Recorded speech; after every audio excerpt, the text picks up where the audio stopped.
A poor old man owned a beautiful and powerful white stallion. The king offered this poor man a small fortune to purchase the horse, but the old guy declined. That particular winter, it was brutal. The man and his family almost starved to death. The townspeople came to the old man and they said, "Why don't you sell your stallion? You'll be rich. You'll no longer have to worry about money. To not sell is to play the fool." Well, the poor old man responded, "Well, it's too early to tell." A few months later, the old fellow woke up and he found that the white stallion had ran away. Well, when the townsfolk heard the news, they came to the old man and they scoffed at him. They said, "See, if you had sold your horse to the king, you'd be rich. But now you have nothing. You're a fool." Well, the poor old man replied, "It's too early to tell." Well, 2 weeks later, the stallion returned with 3 more stallions. Well, the townspeople apologized. They said, "We're the fools now. You can sell your white stallion to the king and still have 3 beautiful stallions." The old man told them, he said, "Yeah, but it's really too early to tell if that would have been wise." Well, the following week, the old man's son, his only son, was breaking in one of the stallions when it threw him off. The fall crushed his legs. And the townsfolk rebuked him, said, "Old man, if you'd sold that stallion to the king, you'd be rich and your son wouldn't be crippled. You're a fool." The old man told them, said, "Well, it's too early to tell." Well, the following month, the war broke out. All the town's young men were drafted and sent into battle except this old man's crippled son. Well, sadly, the rest of the town's sons died on the battlefield. The grieving town confided in the old man, "We've lost our sons. Your boy's the only one alive. If you had sold your stallion to the king, he too would have died in the war. You're a smart man." And that's when the old man answered, "Well, it's just too early to tell." And at any point in the story of Joseph, someone could have commented on the good or bad fortune that had befallen him and drawn a conclusion. But it would have been too early to tell. For life is full of ups and downs, and God has purposes for both. It's always too early to tell until the whole story has been written. The roller coaster ride known as Joseph's life is an amazing story.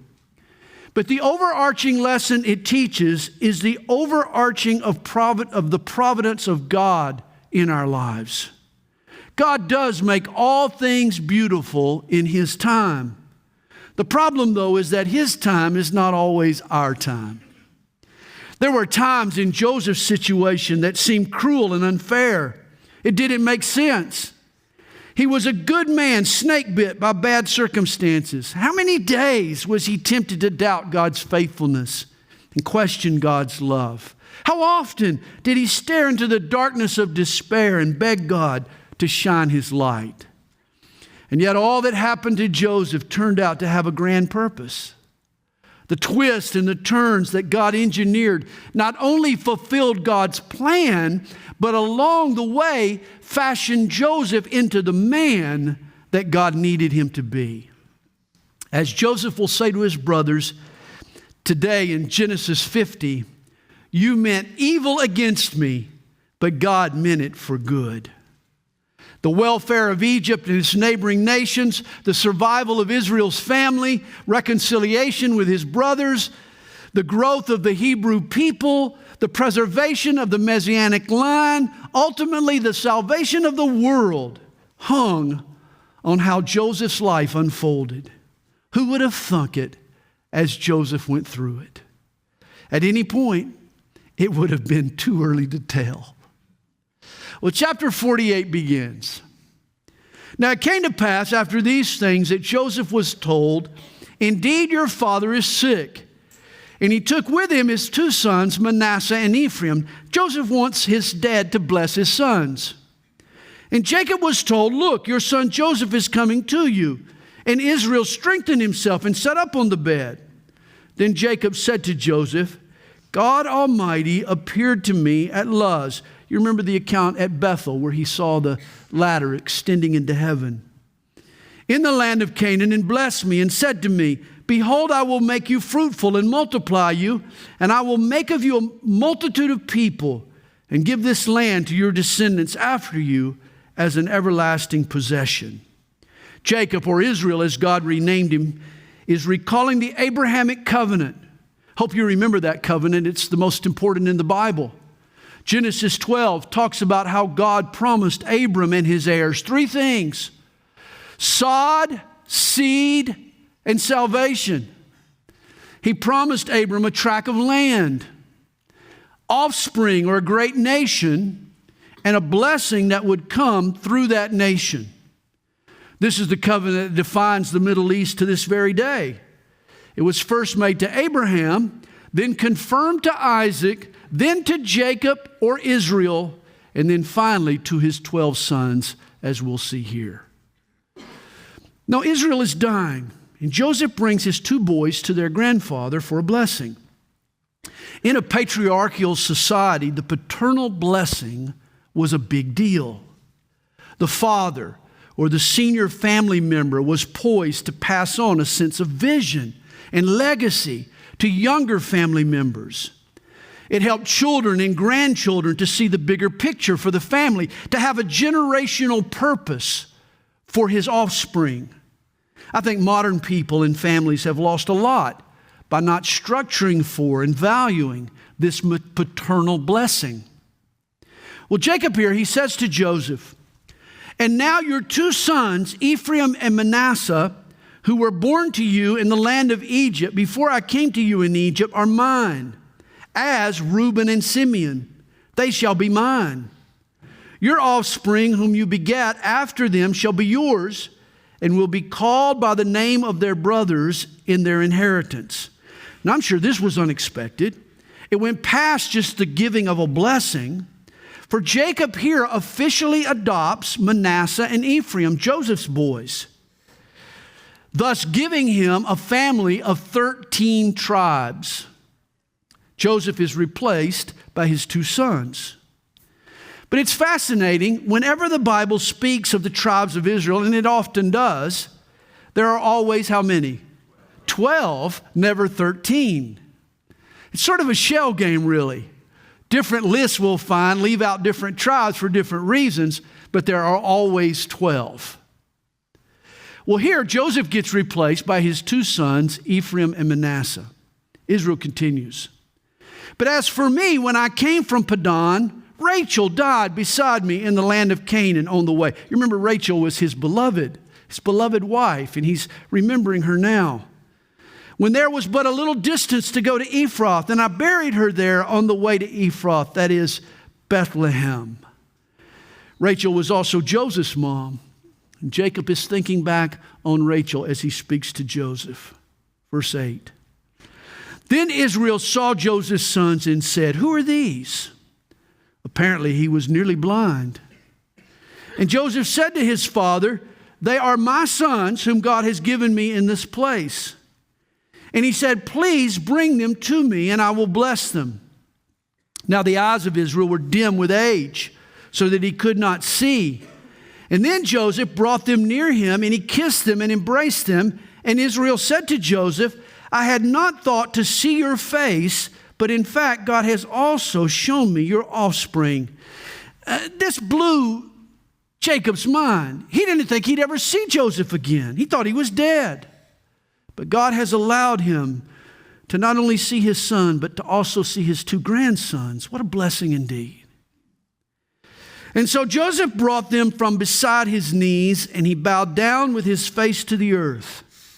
And Joseph took them both, Ephraim with his right hand toward Israel's left hand, and Manasseh with his left hand toward Israel's right hand, and brought them near him. Now Joseph knows that his father is blind as a bat. And so he lines up his son according to the anticipated blessings. The older son, Manasseh, is positioned in front of Jacob's right hand, his hand of preference. And the younger son, Ephraim, is in front of Dad's left hand. Joseph is complying with the customary birthright. We've talked about it before, the law of primogeniture. Remember, in antiquity, family preeminence went to the older sibling over the younger sibling. Joseph, though, didn't realize that his family doesn't always follow custom. Verse 14. Then Israel stretched out his right hand and laid it on Ephraim's head, who was the younger, and his left hand on Manasseh's head, guiding his hands knowingly, for Manasseh was the firstborn. Note, this wise old man knows exactly what he's doing. He swaps his hands and he exalts the younger over the older. And he blessed Joseph and said, God before whom my fathers Abraham and Isaac walked, the God who has fed me all my life long to this day, the angel who has redeemed me from all evil, bless the lads. Let my name be named upon them in the name of my fathers Abraham and Isaac, and let them grow into a multitude in the midst of the earth. This blessing is going to shape their lives and their offspring forever. Now, when Joseph saw that his father laid his right hand on the head of Ephraim, it displeased him. So he took hold of his father's hand to remove it from Ephraim's head to Manasseh's head. And Joseph said to his father, not so, my father, for this one is the firstborn. Put your right hand on his head. I mean, Joseph, he values order and custom, and especially with this important blessing. But his father refused and said, I know, my son, I know. He, that is the firstborn Manasseh, also shall become a people, and he also shall be great. But truly this younger brother, Ephraim, shall be greater than he, and his descendants shall become a multitude of nations.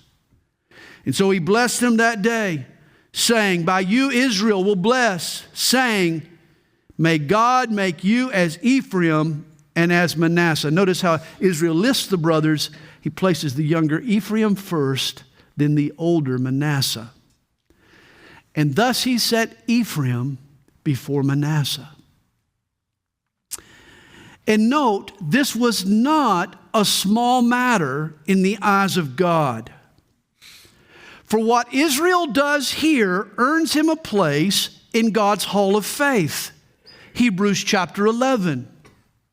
If you go to Hebrews 11 and look in verse 21, it sums up Genesis 48 by saying, by faith, Jacob, when he was dying, blessed each of the sons of Joseph and worshiped, leaning on the top of his staff.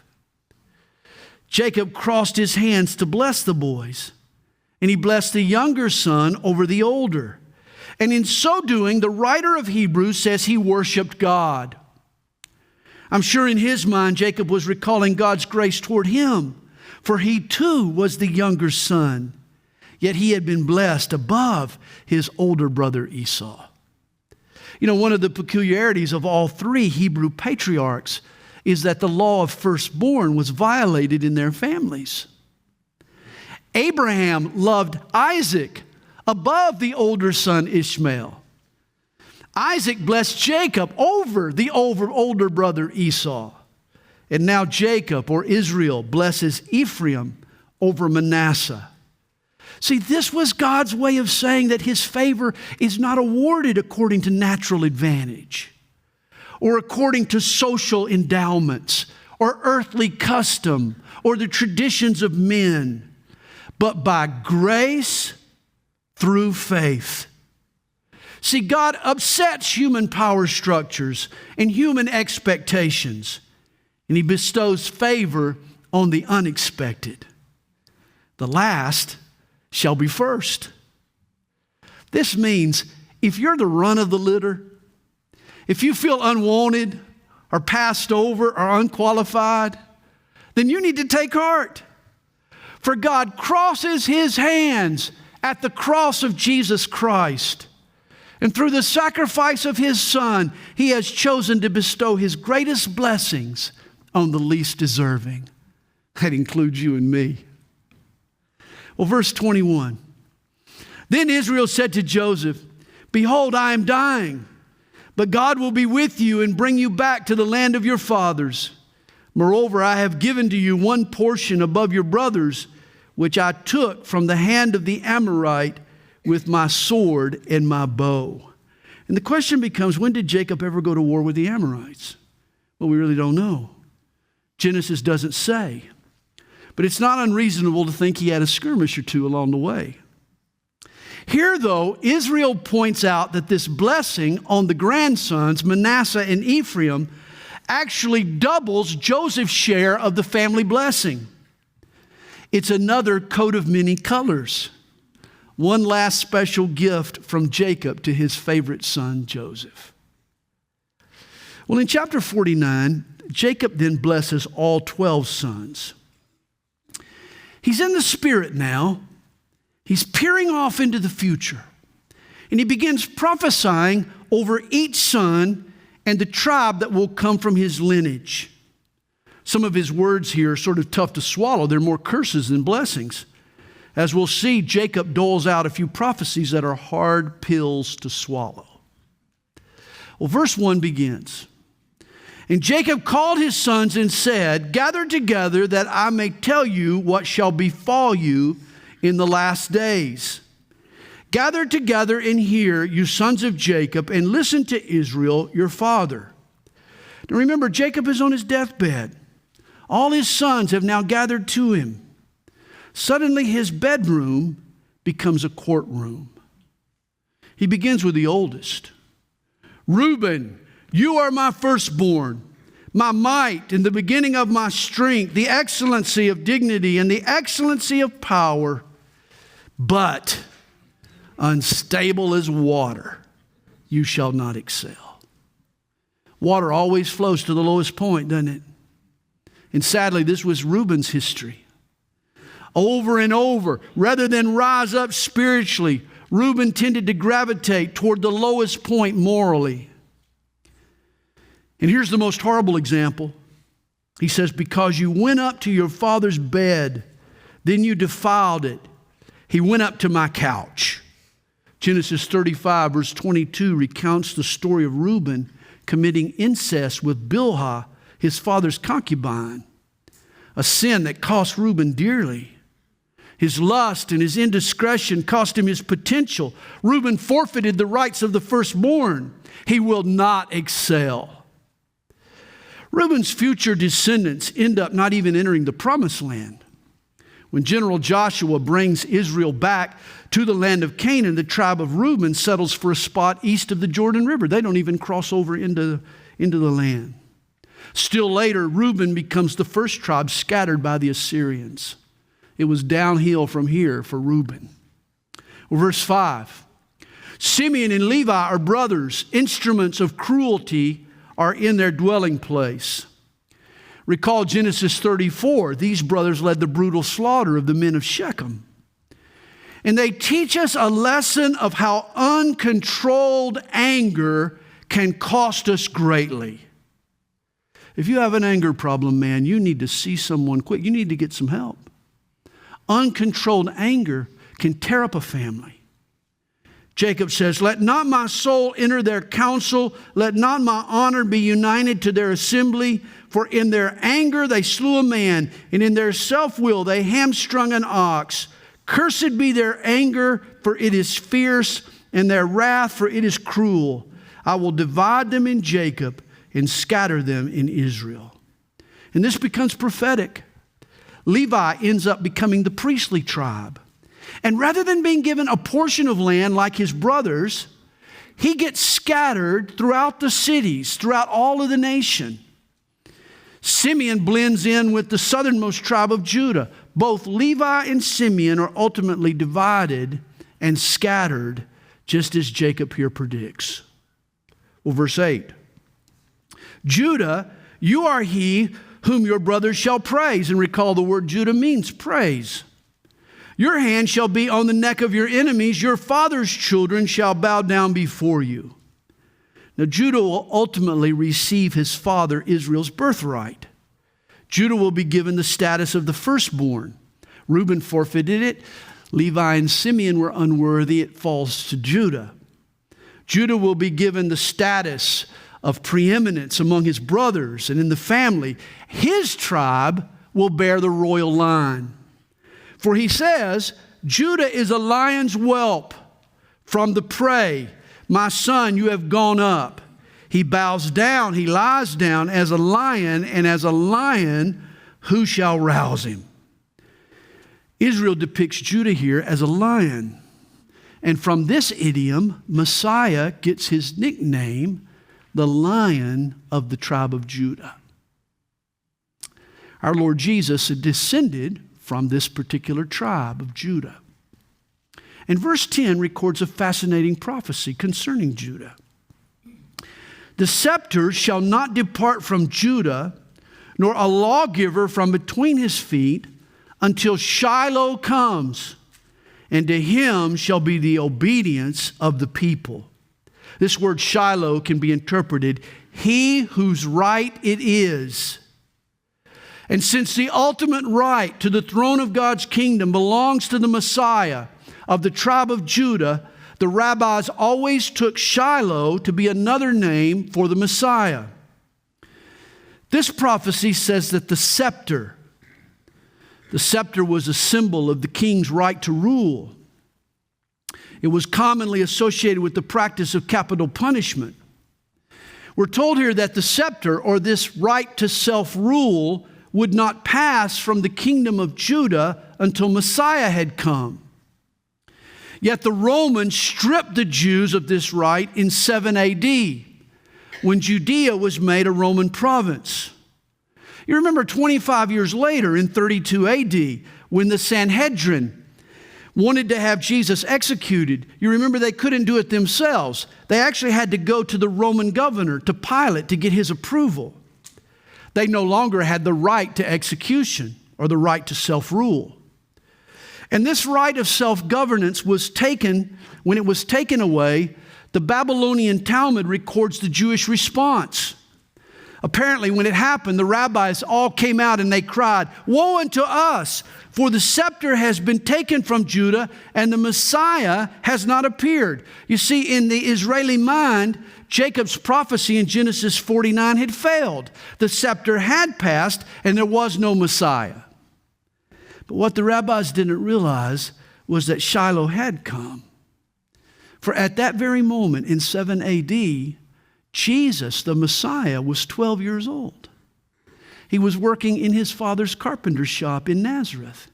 You remember, he might have already visited the temple as a 12-year-old. Remember when he was about his father's business. Shiloh had come. They just didn't realize it. Well, this prophecy concerning Judah continues. Binding his donkey to the vine and his donkey's colt to the choice vine, he washed his garments in wine and his clothes in the blood of grapes. His eyes are darker than wine and his teeth whiter than milk. This prophecy also concerns Messiah's coming, but not his first, like the former, but his second coming. Remember the Bible's prophetic passages, Isaiah 63, as well as Revelation 14 and 19, picture Jesus treading the winepress, judging the nations, and coming up from Bozrah or from the south with a robe splattered in the blood of the rebels that he slayed in battle. One day Jesus will return, bring judgment upon God's enemies. Now in Genesis' earlier chapters, Judah had failed miserably. You remember the story of Judah and Tamar. But thankfully, people can change. Aren't you glad? At one time, Judah was lust-filled and self-absorbed, but his willingness to sacrifice himself for Benjamin showed his repentance, and God forgave him. And according to Genesis 49, God is going to use Judah to bring about Messiah and his kingdom. Verse 13, Zebulun shall dwell by the haven of the sea. He shall become a haven for ships, and his border shall adjoin Sidon. Now, in the Old Testament, the territory of Zebulun was landlocked. It was right in the heart of the Galilee. Therefore, this must be speaking of the end times. Apparently, in the kingdom age, Zebulun will become a commercial port. It'll extend to the sea. It'll become a trading partner with its northern neighbors. And then Jacob foresees the future of the tribe of Issachar, verse 14. Issachar is a strong donkey, lying down between two burdens. He saw that rest was good and that the land was pleasant. So he bowed his shoulder to bear a burden and became a band of slaves. Now, you've heard of the Georgia Bulldogs? You've heard of the Georgia Tech Yellow Jackets? Well, here are the Issachar strong donkeys. This tribe was mighty. They were endowed with numbers and with resources. They had great potential. When the nation returned to the land, it should have been easy for Issachar to drive out the Canaanites. But in the end, they became a band of slaves. For the strong donkeys had a problem, a weakness. They were lazy. Jacob sees them lying between two loads. Rather than lifting the load, they're lying down in front of the load. One of the potential problems every Christian faces is laziness.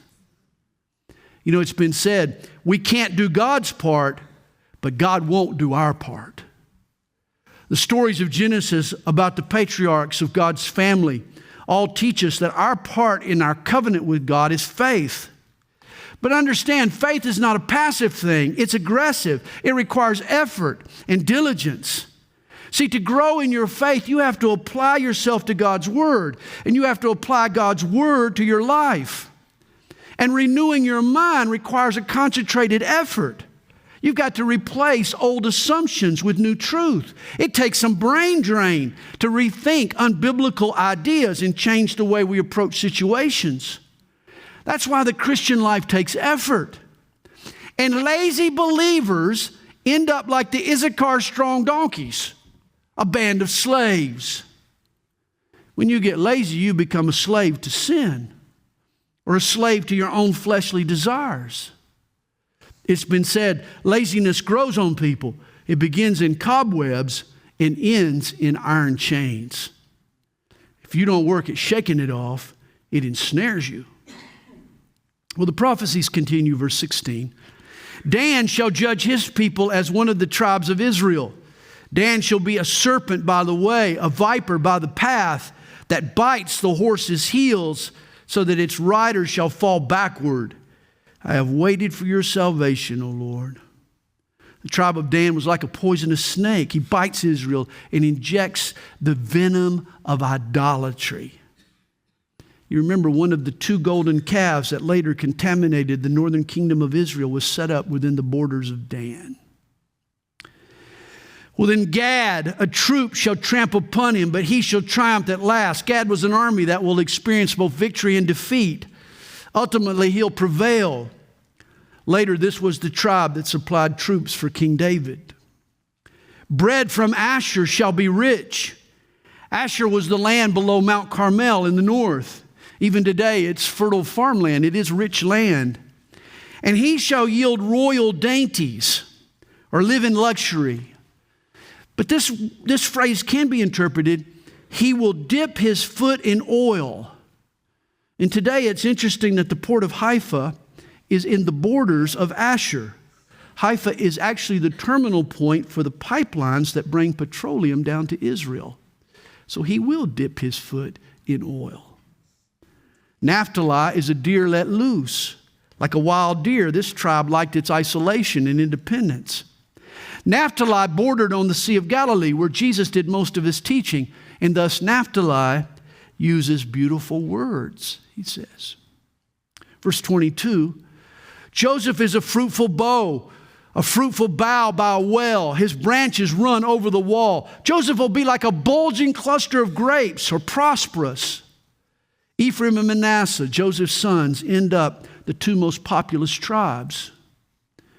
Then Jacob says of Joseph, the archers have bitterly grieved him, shot at him, and hated him. And boy, for the first 30 years of his life, Joseph was a target for all kinds of deceit and attacks and calamities. But his bow remained in strength, and the arms of his hands were made strong by the hands of the mighty God of Jacob. And I love this. I pray this for myself, that my hands will be made strong by God's hands. That's a good prayer to pray. For there is the shepherd, the stone of Israel, by the God of your father, who will help you. Jesus is the shepherd and the stone of Israel. Shepherd speaks of his first coming, and stone epitomizes his second coming. And by the Almighty, who will bless you with blessings of heaven above, blessings of the deep that lies beneath, blessings of the breasts and of the womb. In other words, all of life's blessings are going to come upon you, Joseph. The blessings of your father have excelled the blessings of my ancestors up to the utmost bound of the everlasting hills. They shall be on the head of Joseph and on the crown of the head of him who was separate from his brothers. As Jacob's blessing exceeded his ancestors, Abraham and Isaac, Joseph's blessing will exceed the blessings of Jacob. Joseph will be fruitful and strong and blessed by God. And then verse 27, Benjamin is a ravenous wolf. In the morning he shall devour the prey, and at night he shall divide the spoil. And if you have a daughter at home, here's some good advice for you. Don't you dare let her date a Benjamite. I'm telling you. I'm warning you. Benjamin was Joseph's little brother, the son of Rachel, but his ancestors become like wolves. The cruelty of the Benjamites is well documented in Judges chapters 19 and 20. If you got a daughter at home, you better read Judges chapter 19 and 20, especially if she comes home with somebody named Benjamin. Boy. Well, Jacob wraps up his paternal and prophetic insights. He says, all these are the 12 tribes of Israel, and this is what their father spoke to them. And he blessed them. He blessed each one according to his own blessing. Then he charged them and said to them, I am to be gathered to my people. Bury me with my fathers in the cave that is in the field of Ephron the Hittite, in the cave that is in the field of Machpelah, which is before Mamre in the land of Canaan, which Abraham bought with the field of Ephron the Hittite as a possession for a burial place. There they buried Abraham and Sarah his wife. There they buried Isaac and Rebekah his wife. And there I buried Leah. The field and the cave that is there were purchased from the sons of Heth. And this is a marvelous statement. Whenever I read it, I'm amazed. Rather than be buried next to his beloved wife, Rachel, the good-looking one, in Bethlehem, Jacob desires to be buried forever in Mamre next to Leah. Oh, lizard lips Leah. The ugly gal. Now recall, in the beginning, on their wedding night, Jacob resented lying next to ugly Leah. Remember, he felt double-crossed by his father-in-law Laban. But you see, over the years, he grew attached to Leah. They formed a bond. And Jacob ended up loving ugly Leah every bit as much as he formerly loved the beautiful Rachel. And why? For love grows when you honor your marriage vows and you learn to love your spouse the way God wants you to love them. See, we all need to love our Leah. And when Jacob had finished commanding his sons, he drew his feet up into the bed and breathed his last and was gathered to his people. That's an interesting way of saying Jacob died. And note the reference here to the afterlife. He was gathered to his people. Obviously, his people were still alive. They were just on the grave's other side. Well, chapter 50. Then Joseph fell on his father's face and wept over him and kissed him. And Joseph commanded his servants, the physicians, to embalm his father. So the physicians embalmed Israel. Now realize the Egyptians were famous for inventing an embalming process called mummification. And this is where it's going to get a little morbid. But here's how it worked. Well, first, the brains were removed by taking a crooked wire and inserting it up into the nose. Second, an incision in the fanny flank allowed for the removal of the vital organs, the insides. Third, the body was washed outside with water and inside with palm wine. Fourth, the head of the person and the abdominal cavities were stuffed with myrrh and cinnamon and other aromatic spices. Fifth, the body was soaked for 40 days in a solution of salt water. Sixth, the body was wrapped with strips of cloth as long as 700 feet. The strips were smeared with gum and cooked onto the body with extreme heat. I told you it's going to get a little morbid. Seventh, cloth layers plastered on the inside with lime were wrapped around the body, forming a hard encasement. And then a mask was made to resemble the person's face. I suppose you could say that, like all Egyptian fathers, Jacob was a daddy who became a mummy. And while I'm here, let me throw in a few mummy jokes. There's only one thing better than a good dad joke, and that's a mummy joke. You ready? You ready for this? Name a holiday in Egypt. How about Mummy's Day? You got the same sense of humor I do. It's a curse. Why do mummies have trouble making friends? They're too wrapped up in themselves. What kind of music do mummies like? Oh, come on. Rap music, yeah.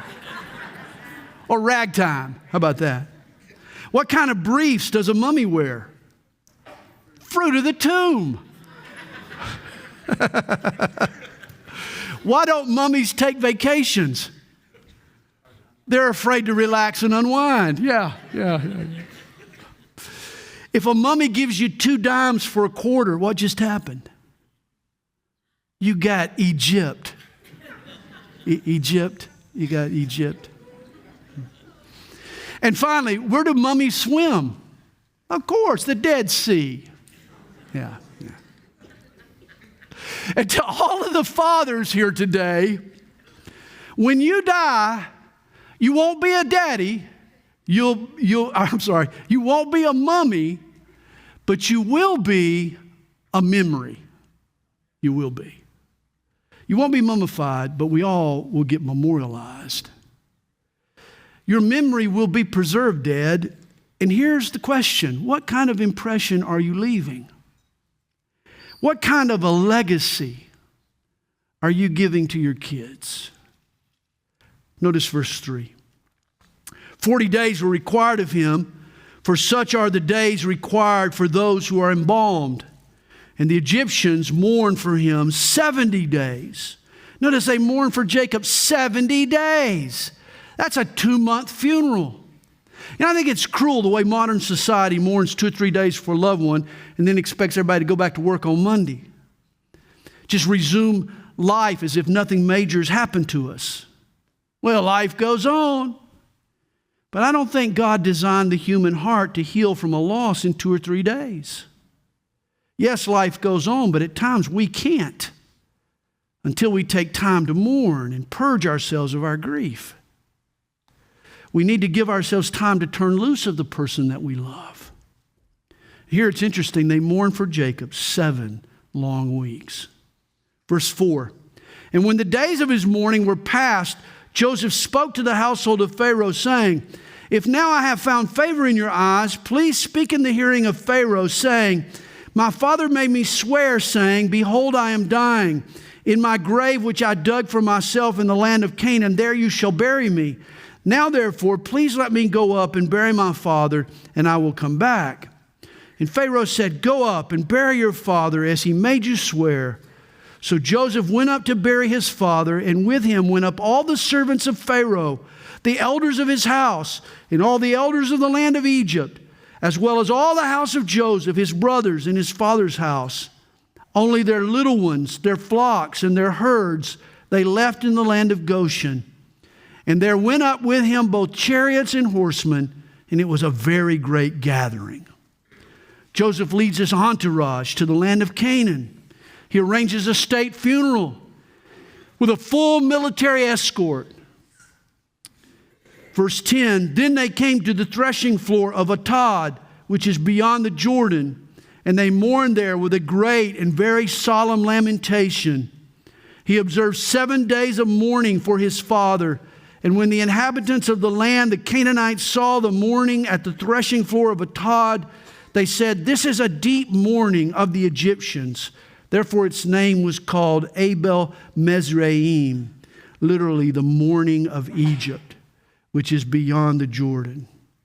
And so his sons did for him just as he had commanded them, for his sons carried him to the land of Canaan. His sons served as his pallbearers.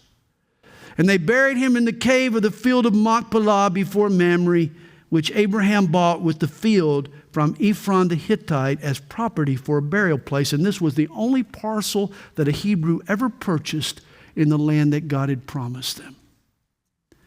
And after he had buried his father, Joseph returned to Egypt, he and his brothers, and all who went up with him to bury his father. In other words, Joseph and his friends finally had to go back to work. And there does come a point where life goes on. We have to move on. Reminds me of last night at the Georgia football game. Stadium was packed. I mean, it was packed to the gills, SEC championship, except for one seat. Did you notice it? It was on the 50-yard line. There was one seat. There was a female Dogs fan sitting there next to this one lone, conspicuously empty seat. Well, someone asked her, said, why is this seat empty? She replied, she said, well, this was my husband's seat. We always attended the games together, but he died recently. Well, the fellow said, Ma, that's so sad. But why couldn't you get another family member to take his place? She replied, she said, well, no one was available. Everybody but me was at his funeral.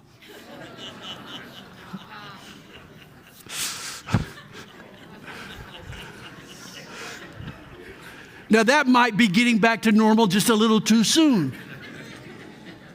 But at some point you got to move on. Verse 15.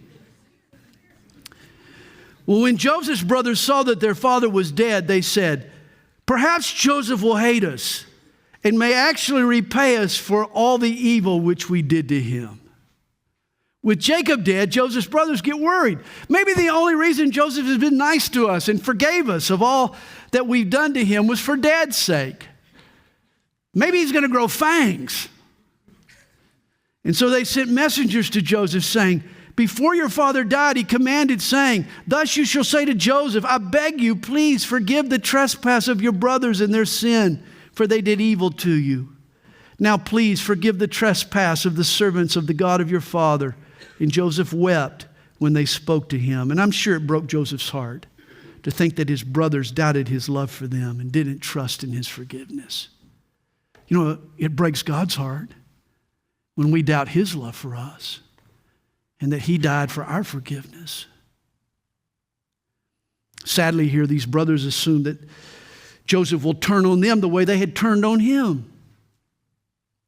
Then his brothers also went and fell down before his face, and they said, behold, we are your servants. And Joseph said to them, do not be afraid, for am I in the place of God? I'm nobody's judge, he says. But as for you, you meant evil against me, but God meant it for good, in order to bring it about as it is this day, to save many people alive. Now therefore, do not be afraid. I will provide for you and your little ones. And he comforted them and spoke kindly to them.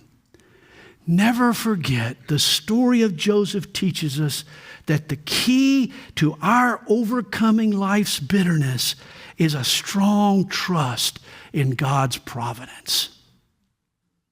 From the pit to Potiphar's, to the prison, to the palace, at any point along the way, God could have stepped in and rescued Joseph from his troublesome circumstances, but he didn't. It was too early to tell. And there was one more P to go with Joseph's comings and goings. It was perfecting. For God's purpose was not just to position Joseph's career, but to perfect Joseph's character. God uses our circumstances not just to position us, but to perfect us. For He's concerned with both where we need to be, but even more importantly, who we need to be when we get there. Verse 22. So Joseph dwelt in Egypt, he and his father's household, and Joseph lived 110 years. Joseph saw Ephraim's children to the third generation. The children of Machir, the son of Manasseh, were also brought up on Joseph's knees. And Joseph said to his brethren, I am dying, but God will surely visit you and bring you out of this land to the land of which He swore to Abraham, to Isaac, and to Jacob. Then Joseph took an oath from the children of Israel, saying, God will surely visit you, and you shall carry up my bones from here. And Joseph makes the same request as his dad. He wants his bones returned to the land God promised Abraham, Isaac, and Jacob. And we'll read in Exodus 13, verse 19, that 300 years later, Moses and the Hebrews will comply with this request, and they will exit Egypt with the bones of Joseph. And it's interesting, of all the exploits that could have gotten Joseph into the Bible's Hall of Faith, Hebrews 11, the one that's mentioned is his command concerning them bones. Hebrews 11, verse 22, by faith, Joseph, when he was dying, made mention of the departure of the children of Israel and gave instructions concerning his bones.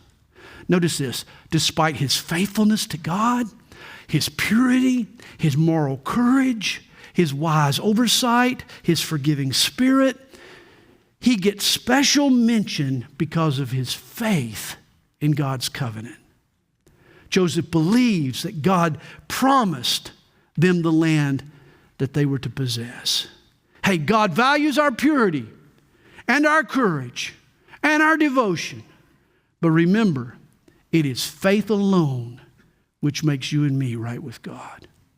Faith. We need to ask God to build our faith. Genesis closes. So Joseph died being 110 years old, and they embalmed him, and he was put in a coffin in Egypt. John Phillips writes, thus ends Genesis. It begins with creation and ends with a coffin. It begins with glory and ends with a grave. It begins with the vastness of eternity and ends with the shortness of time. It begins with the living God and ends with a dead man. It begins with a blaze of brightness in heaven and ends with a box of bones in Egypt. That is the Holy Spirit's final comment in this book on the nature and tragedy of human sin. Remember, all of our problems started when Eve believed a falsehood. The devil told her that if she ate that forbidden fruit, you will not surely die. But it was a lie. For the wages of sin is always death. Physical death or the termination of our bodies. Spiritual death or separation of our spirit from God. Or eternal death, the damnation of our soul forever in the lake of fire. But the wages of sin is always death. And Genesis ends with death. Joseph's death. But here's the good news. Exodus follows Genesis. And though the book of Genesis ends with Israel in Egypt, deliverance is right around the corner. For the book of Exodus and then the other 64 books that follow describe for us God's wonderful plan of redemption. And that's what we'll tackle when we come back after Christmas.